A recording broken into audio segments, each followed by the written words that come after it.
Dengarkan detik-detik hari wafat Siti Khadijah. Orang yang cuman ada Rasulullah di hatinya.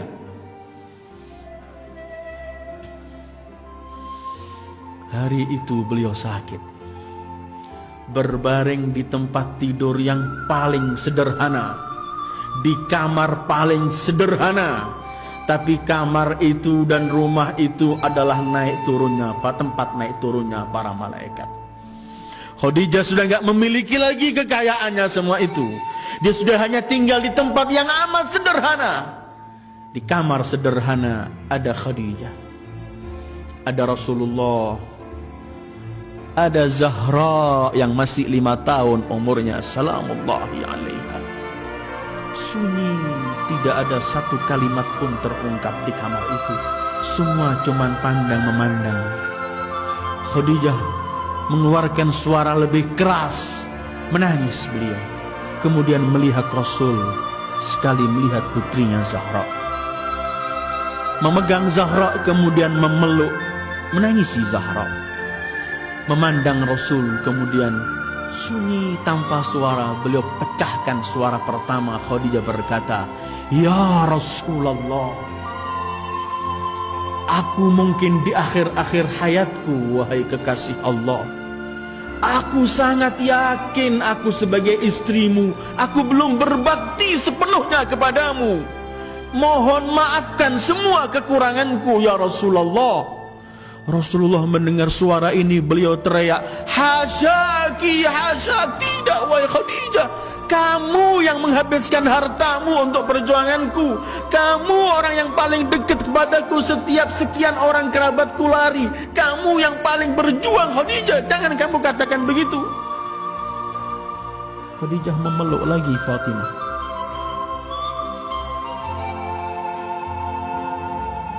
"Fatimah, ajalku telah tiba.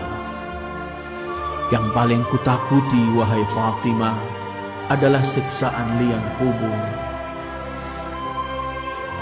Fatimah, sampaikan pada ayahmu, aku ingin minta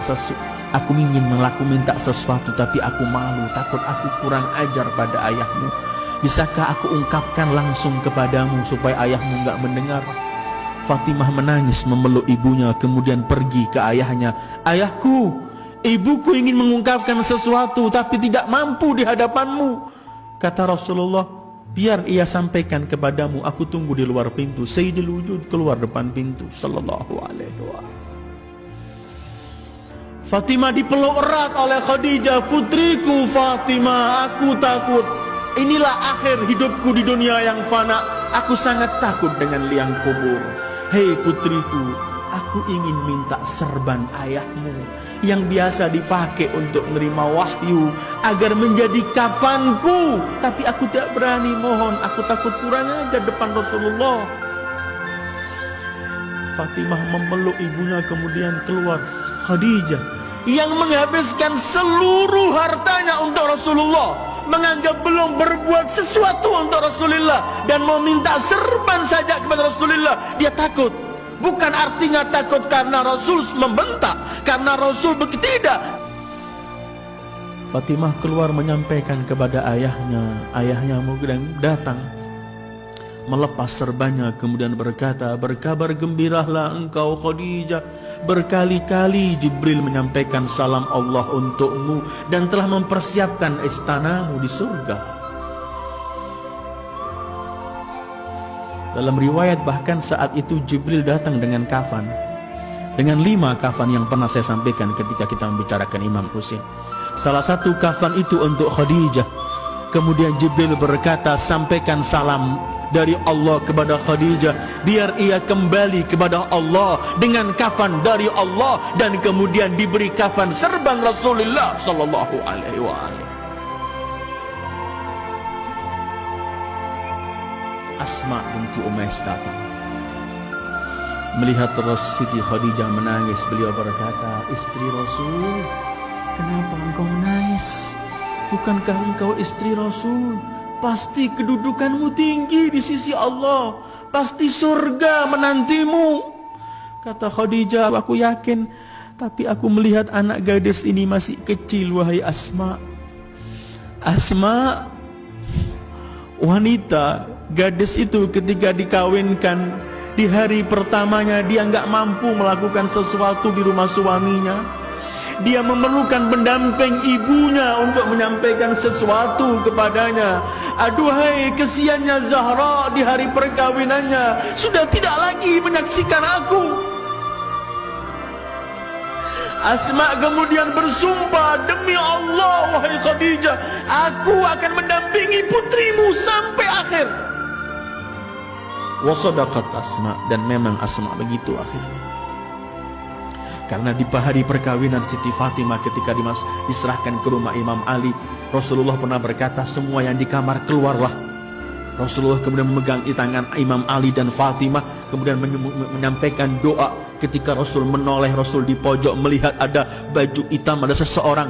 Rasul teriak, siapakah engkau? Bukankah telah kuperintahkan semua harus keluar?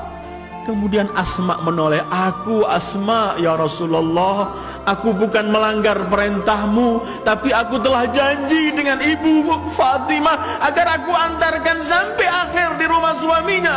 Ketika Rasulullah mendengarkan nama Khadijah, Rasulullah kemudian berkata, Asma, semoga Allah membalas semua kebaikanmu karena kamu telah berbuat baik kepada Khadijah dan Fatimah. Khadijah wafat. Siti Sayyidah Fatimah mengelilingi jenazah Khadijah, kemudian memegang Rasul seraya berkata, Abata, aina ummi, aina ummi, di mana kelak ibuku? Jibril menyampaikan salam kepada Fatimah, salam dari Allah bahwa ibunya di surga. Ini orang-orang yang sekeliling Rasulullah ayyuhal ikhwah. Ini orang-orang yang dipilih oleh Allah untuk hatinya ada Rasulullah.